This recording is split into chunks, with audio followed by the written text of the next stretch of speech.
বন্ধ দরজার ভেতর চায়ের দোকানদারের কাছ থেকে পথ জেনে নীল ধীরে ধীরে গ্রামের শেষ প্রান্তের দিকে হাঁটতে লাগলো।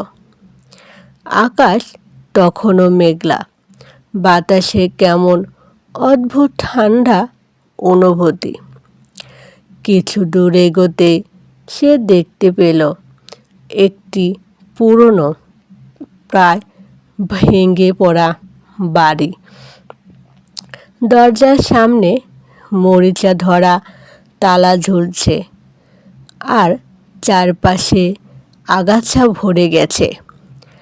সাইনবোর্ডে মলিন অক্ষরে লেখা, মোহনলাল বাড়ি। নীলের বুক ধক করে উঠল। ছবি বৃদ্ধের নামও কি মোহনলাল ছিল? সে দরজার সামনে দাঁড়িয়ে ভাবছিল কি করবে। ঠিক তখনই পেছন থেকে একটি কণ্ঠ ভেসে এলো, তুমি কি ওই বাড়িতে ঢুকতে চাও? নীল ঘুরে দেখল প্রায় 70 বছরের এক বৃদ্ধ দাঁড়িয়ে আছেন, চোখে অদ্ভুত ক্ষীণ দৃষ্টি।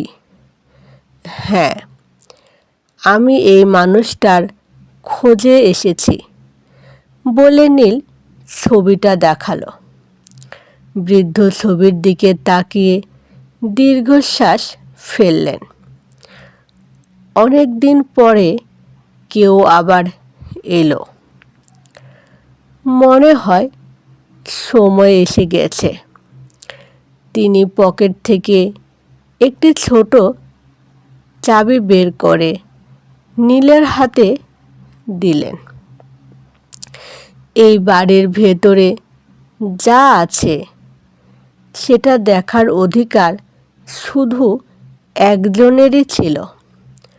হয়তো তুমি সেই মানুষ। নীলের হাত কাঁপতে লাগলো। ধীরে ধীরে সে তালা খুলল। দরজা খুলতে ধুলোর গন্ধে ভরে গেল চারপাশ। ভেতরে পুরনো আসবাবপত্র, দেওয়ালে ঝুলে থাকা ফিকে ছবি, আর এক কোণে একটি কাঠের আলমারি। কৌতূহল নিয়ে সে আলমারির দরজা খুলল। ভেতরে একটি লাল কাপড়ে মোড়ানো বাক্স।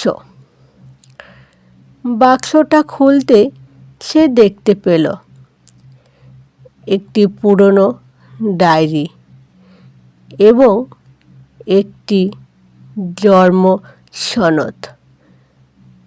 জন্ম সনদে লেখা নাম দেখে নীলের চোখ বড় হয়ে গেল। সেখানে স্পষ্ট লেখা, শিশুটির নাম নীল মোহনলাল।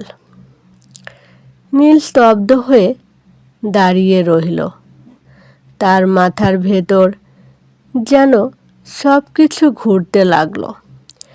ঠিক তখনই আবার ফোনে সেই অচেনা নম্বর থেকে মেসেজ এলো, এইবার বুঝতে পারছো কেন তোমাকে এখানে আনা হয়েছে? নীল ধীরে ধীরে ফিসফিস করে বলল, তাহলে উনি আমার কে ছিলেন? ঘরের ভেতর নীরবতা আরো ভারী হয়ে উঠল।